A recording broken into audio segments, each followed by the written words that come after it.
سورۃ البقرہ کی آیت نمبر 159 ہے۔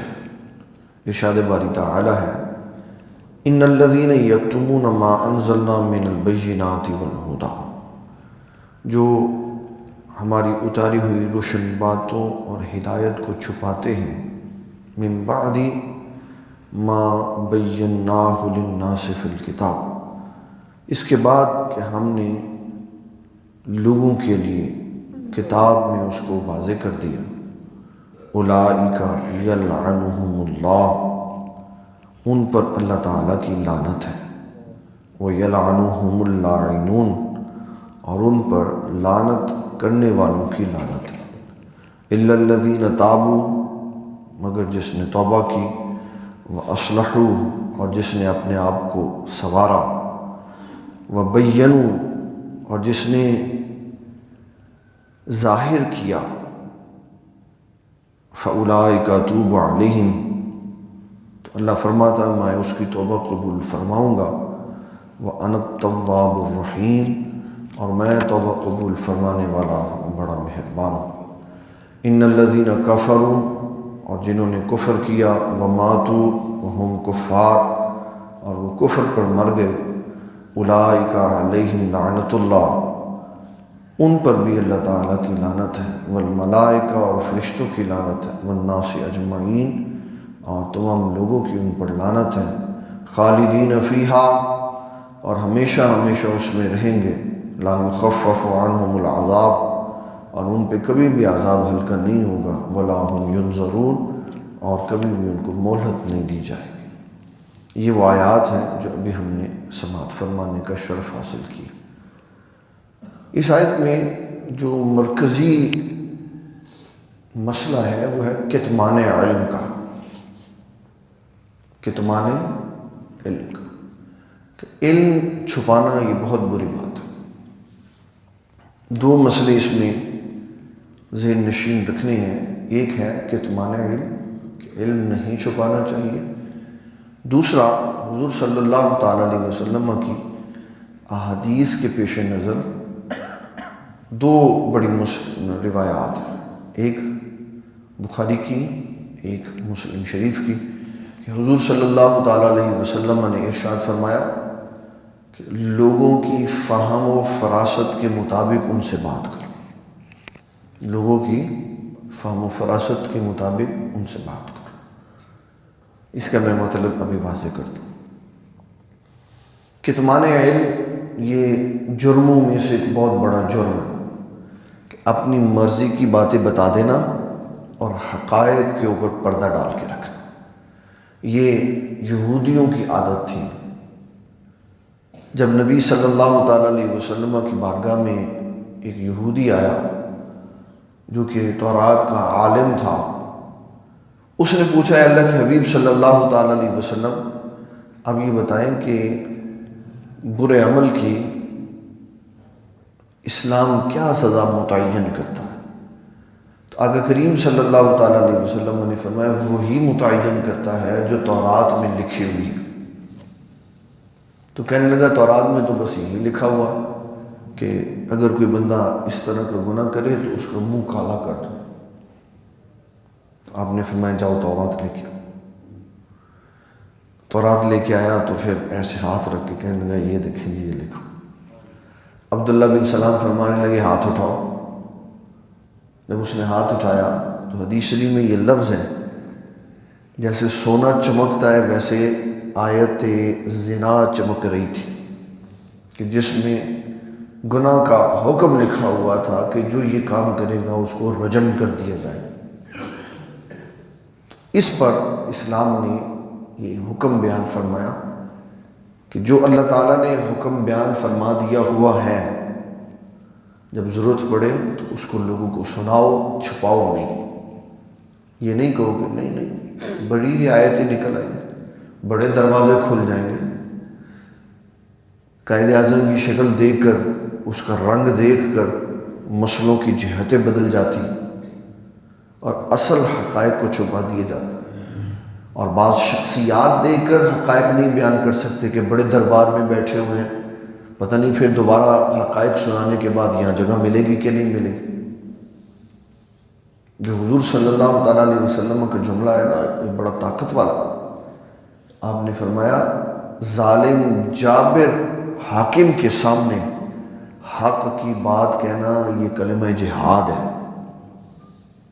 پتہ ہے اگر میں نے سچ بول دیا تو گردن اڑ جائے، پھر بول دینا. یہ نیک اور تقوی والے لوگوں کا کام ہوتا ہے، بکاؤ فقیروں کا کام نہیں ہوتا. جو درباروں میں بکے ہوتے ان کا کام نہیں ہوتا کہ وہ حاکم کے سامنے سچ بولے. وہ تو گونگے اور بہرے بن گئے اور اندھے بن کے پھر حکماء کی اور عمراء کی تعریفیں کرتے ہیں کہ جناب ہم نے آپ جیسا تو نیک بندہ ہی دنیا میں کوئی نہیں دیکھا. تو کتمان علم یہ اسلام نے جائز قرار نہیں دیا. جو بھی بندہ جس مسئلے کے لیے بھی طلبگار ہو اس کو وہ شے ضرور ملنی چاہیے. اسلام اس کا قائل ہے. دوسرا حضور صلی اللہ تعالیٰ علیہ وسلم نے یہ جو فرمایا یہ بھی قول بڑی اہمیت کا ہے. اس کی میں سادی سی مثال آپ کو دیتا ہوں. جب بچہ پڑھنے کے لیے اسکول میں جاتا ہے تو مارکیٹ میں سارے کورسز موجود ہیں، سارے کورسز موجود ہیں.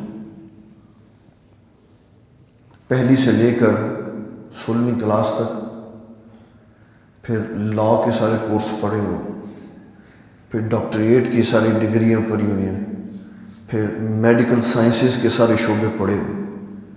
تو وہ پہلے سال کے بچے کو اس کی ضرورت کے مطابق چھوٹے چھوٹے قاعدے جس میں الف با تا اے بی سی ڈی 1 2 3 4 لکھا ہوتا ہے وہ پڑھاتے ہیں.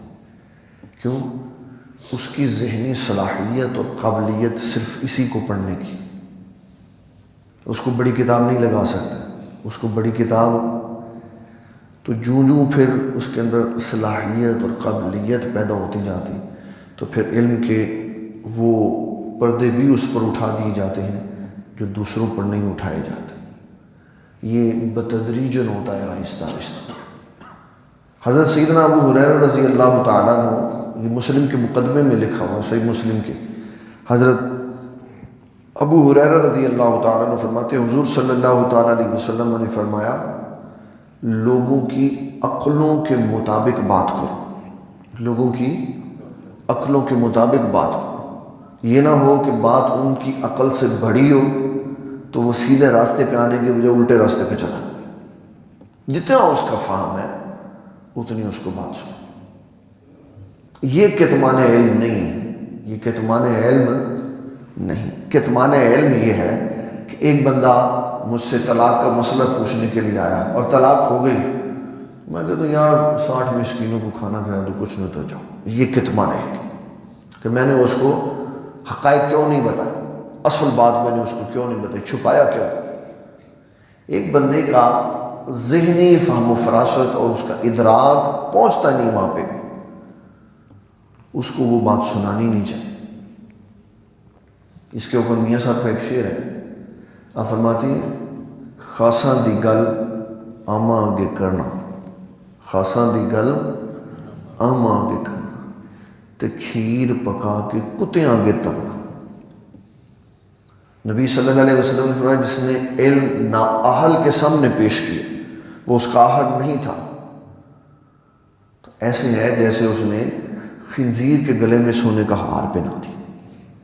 اب اس کو کیا پتہ ہے اس کی ویلیو کیا.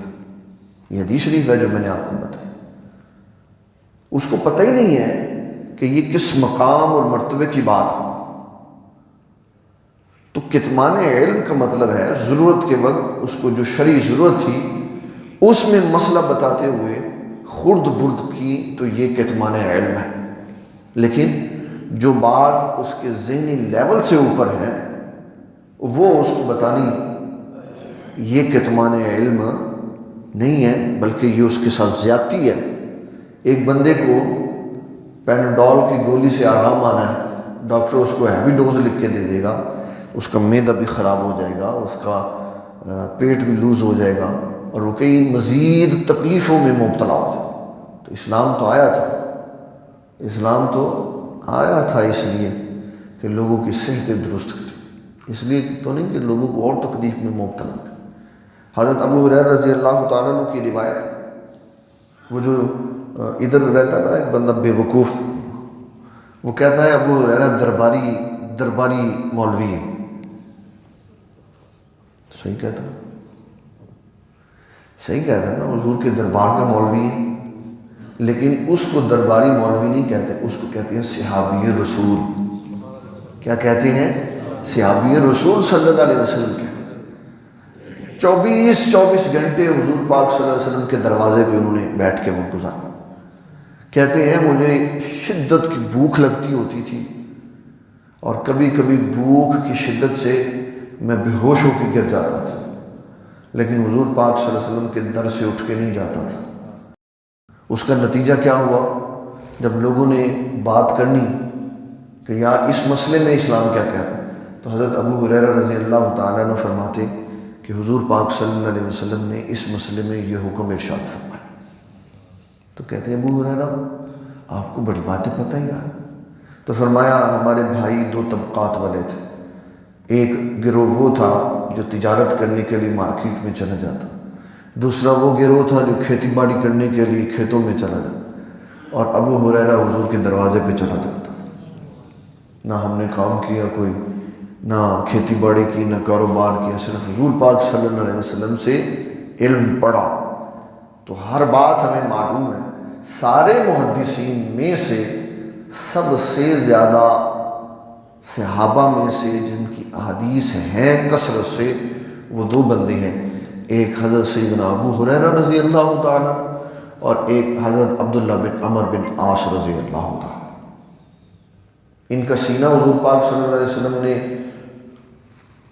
محفوظ شے بنا دی، بھولتی نہیں تھی شے. اور عبداللہ بن عمر بن عاص لکھ لیتے تھے سارا کچھ، اس لیے ان کو یاد رہتا تھا. تو یہ 2 بندے بڑی بنیادی حیثیت رکھتے. تو بات کرنے کا مقصد اور مدعا یہ ہے کہ حکمت اور علم اور درائی اسی شے کا نام ہے کہ آپ سامنے والے کی ذہنی صلاحیت کو پرکھ کے وہ بات سنائیں جو اس کو سمجھ آ سکتے. تو حضرت ابو ہریرہ کی میں بات عرض کر رہا تھا، آپ ہمیشہ سے ہی یہ بات کہتے تھے اور کہا کرتے تھے، اور اس کے اوپر پھر عمل بھی کرتے تھے. وہ کیا تھا؟ آقا کریم صلی اللہ تعالیٰ علیہ وسلم کے بارے میں یہ جملے کہتے تھے کہ حضور پاک نے مجھے 2 طرح کا علم سکھایا. کتنی طرح کا؟ فرمایا ایک وہ جو میں تمہیں سنا دیتا ہوں، ایک وہ جو میں تمہیں سناتا نہیں، صلاحیت نہیں ہے تمہارے. فرمایا اگر میں وہ بھی سنا دوں لوگوں کو تو لوگ میری گردن کاٹ دیں، لوگ میری گردن کاٹ دیں. وہ کیا؟ وہ علم ہے جو سینہ در سینہ چلتا ہے، جو سینہ در. بابا جی سرکار رحمۃ اللہ علیہ آپ درس قرآن مجید ارشاد فرماتے تھے. تو آپ نے فرمایا، میں نے بابا جی نگینہ صاحب سے پوچھا سرکار میں درس حدیث بھی دیا کروں؟ آپ نے فرمایا آپ درس قرآن کے اندر حدیث سنایا کرو، درس قرآن کے اندر حدیث سنایا کرو، آیت پڑھ کے پھر اس کے تحت حدیث ساری سنا. تو میں نے پوچھا حضور اس کی وجہ کیا ہے؟ فرمایا جب آیت قرآنی کے تابع کر کے حدیث سنائیں گے تو انکار کوئی نہیں کرے گا، وگرنہ خالی حدیث سنائیں گے تو جو آزاد خیال لوگ ہیں وہ مزاج دیکھیں گے کہ ہمارے مزاج سے ملتی ہے کہ نہیں. اگر نہیں ملتی ہوگی تو کہیں گے حدیث ضعیف ہے. تو قرآن کو تو ضعیف کہہ ہی نہیں کوئی سکتا، قرآن کو کوئی ضعیف نہیں کہتا. تو آیت پڑھ کے پھر اس کے نیچے ساری حدیثیں سناتے چلے جائیں. قرآن مجید کی صداقت کی وجہ سے احادیث کی صداقت کے بھی لوگ قائل ہو جائیں. لوگوں کی صلاحیت اور ذہنی کیفیت اور ان کے علمی منہج کے اوپر بات کرنا، یہ ہمارے ایک استاد گرامی اللہ تعالیٰ ان کی عمر میں مزید برکت عطا فرمائے، پورے درس نظامی میں یہ میرا ذاتی تجربہ، اور بڑے شیوخ کی نہیں میں بات کر رہا، بڑے شیوخ تو بڑے ہی ہوتے، وہ تو ویسے ہی شفقت اور محبتوں کا سمندر ہوتے. جو جوان اساتذہ تھے ہمارے دور میں، ان میں سے سب سے زیادہ شفیق، سب سے زیادہ سلجھے ہوئے، سب سے زیادہ تہذیب سے گفتگو کرنے والے اور طالب علم کو عزت و وقار بخشنے والے جو استاد گرامی تھے ان کا نام تھا مولانا ظہیر بٹ صاحب۔ وہ اکثر فرمایا کرتے تھے کہ بندے کے پاس اگر علم 1 کلو ہو، مثال دے کے سمجھیں، علم 1 کلو ہو، عقل 10 کلو ہونی چاہیے، تاکہ اس کو پتہ ہو کہ میں نے کون سے علم کی بات کہاں کیسے سنا۔ اور اگر علم 10 کلو ہو اور عقل 1 کلو بھی نہ ہو تو وہ علم اس کو کوئی فائدہ، اس کو پتہ ہی نہیں ہے کہ میں نے کون سی بات کہاں سنا۔ اگر وہ فہم و فراست اختیار نہیں کرے گا تو غیر موقع پر بات سنا کے بات کی بھی ویلیو ختم کرے گا، علم کی ویلیو بھی ختم کرے گا، اپنا وقار بھی ختم کرے گا۔ تو فہم و فراست بڑی ضروری ہے تاکہ پتہ چلے کہ میں نے کون سی بات کہاں سنا۔ اور یہ محدثین نے حدیث بیان کی علم کے فضائل میں، فرمایا عالم کی شان یہ ہوتی ہے کہ جب لوگ اس کو بلائیں واز کرنے کے لیے تو وہ جا کے واز کر دے، اور جب لوگ اس سے منہ پھیر لیں، منہ پھیر لینے کا مراد ہے بے پرواہ ہو جائے، نہ بلائیں، تو فرمایا عالم تو ویسے ہی بے پرواہ ہوتا ہے۔ وہ یہ نہیں کہتا میں نے درس نظامی اس لیے تھوڑی پڑھا تھا، میرے کو لوگ کوئی تقریر ہی نہیں کرا، تو تقریر کے لیے تو درس نظامی نہیں پڑھا تھا، تقریر کے لیے تو درس نظامی تو اس لیے پڑھا تھا تاکہ ہمیں پتہ چل جائے کہ ہمارے رب نے کون کون سی شے ہم پہ لازم کی ہے اور کس کس سے بچنے کا اس نے ہمیں حکم دیا۔ پھر اس کے بعد دوسرا درجہ یہ آتا تھا کہ جب میں اپنی اصلاح کر چکا ہوں تو اب میں لوگوں کی بھی اصلاح کروں۔ تو اسلام نے یہ باتیں بیان کی ہیں کہ کتاب اللہ کے کسی حکم کو چھپانے کی اجازت نہیں، اور اگر کوئی ایسا کرے گا اولئک یلعنہم اللہ کی لعنت ہے اس کے اوپر، اس پہ اللہ کی، جس پہ اللہ لعنت بھیج رہا ہے تو وہ دیکھے کہ وہ کس قدر بدبخت انسان ہے کہ اللہ اس پہ لعنت بھیجے۔ جھوٹوں پہ اللہ لعنت بھیجتا ہے، کئیوں پہ اللہ نے لعنت، جو حضور صلی اللہ علیہ وسلم کو اذیت دے اللہ اس پہ بھی لعنت بھیجتا ہے، جو حضور صلی اللہ تعالیٰ علیہ وسلم کے دشمنوں کو پاکستان سے نہ نکالے اللہ اس پہ بھی لعنت بھیجتا ہے، وہ بھی تکلیف کا سبب۔ ان الذین یؤذون اللہ ورسولہ لعنہم اللہ فی الدنیا والآخرہ، میں دنیا میں بھی لعنت ہے، آخرت میں بھی اس کے اوپر لعنت ہے۔ لیکن اسلام نے ساتھ ایک روشن پہلو بھی سنا دی، فرمایا جب تک بندہ زندہ ہے، لعنت پڑھنے کے بعد بھی، لعنت پڑھنے کے جب کبھی بھی اس کے دل میں یہ خیال آئے کہ میں نے زندگی برباد کی، مجھے ایسا نہیں کرنا چاہیے تھا، تو فرمایا پھر وہ کیا کرے؟ توبہ کرے، اور جو توبہ کرے گا اور پھر وہ سنور جائے گا، پھر اس کے جوارے یہ بتائیں گے کہ یہ صحیح کام کر رہا ہے، صراط مستقیم پر ہے، اللہ تعالیٰ فرماتا ہے میں اس کی توبہ قبول فرماؤں گا، میں اس کی توبہ قبول فرماؤں گا، اس لیے کہ میں توبہ قبول فرمانے والا بڑا مہربان ہوں۔ اور جو کفر پر مر گیا، کافر ہے، اسی کے اوپر مر گیا، تو اس کے اوپر اللہ تعالیٰ کی بھی لعنت ہے، اس کے فرشتوں کی بھی لعنت ہے، تو نیک انسانوں کی بھی اس کے اوپر لعنت ہے، خالدین فیہا، اور یہ ہمیشہ ہی برستی رہے گی، اور اس کا عذاب ہلکا نہیں ہوگا، اور نہ ہی کبھی اس کو مہلت دی جائے۔ یہ جو ایک جملہ ہے نا وَلَا هُمْ يُنظَرُونَ، اس کا تعلق کفر والی موت پر ہے۔ کفر والی، اگر مسلمان مرا تو اس کو مہلت ہی مہلت ہے اس کو، اور سب سے بڑی مہلت ہے اس وقت تک جب تک سانس چل رہا ہے، عمل کرنے کی بھی مہلت ہے، اپنے آپ کو سنوارنے کی بھی مہلت ہے، توبہ کرنے کی بھی مہلت ہے، صراط مستقیم پر چلنے کی بھی مہلت ہے، جو کرنا چاہے وہ کر سکتا ہے، اس کی اس کو مہلت ہے۔ میرے والد گرامی رحمۃ اللہ علیہ میاں شیر محمد رحمۃ اللہ علیہ کا ایک واقعہ سناتے تھے کہ ایک ادھیڑ عمر آدمی، بوڑھے بابا جی آئے میاں صاحب کے پاس، کہنے لگے سرکار میں توبہ کرنے کے لیے آئے۔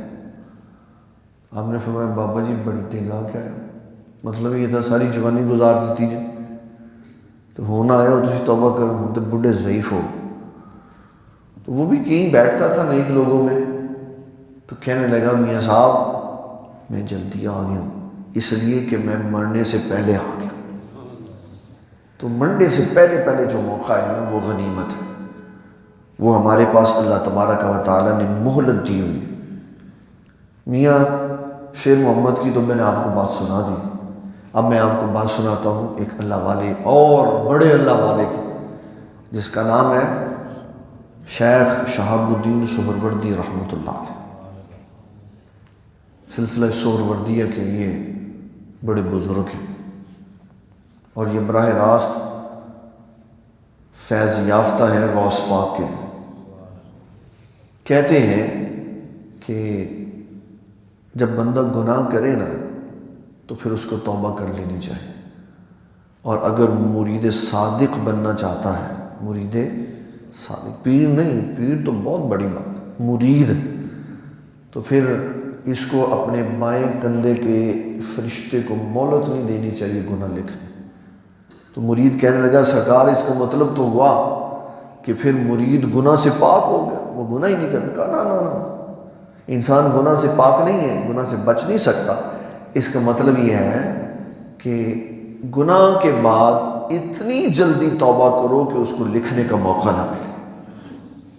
توبہ میں جلدی، توبہ میں اگر کوئی غلطی ہوئی، کوئی زیادتی ہو گئی، کوئی خلاف شرع کام ہو، فوری معافی مانگو، بس یا اللہ معاف کر دے، یا اللہ معاف کر دے، یا اللہ. نتیجہ اس بات کا کیا ہے کہ بحیثیت انسان اگر گناہ ہو جائے، اگر زیادتی ہو جائے، اگر جرم ہو جائے، اس پہ ڈٹے نہیں رہنا چاہیے، بلکہ اللہ کے حضور اپنی مہلت کا فائدہ اٹھاتے ہوئے فوری طور پر توبہ کر لینا چاہیے.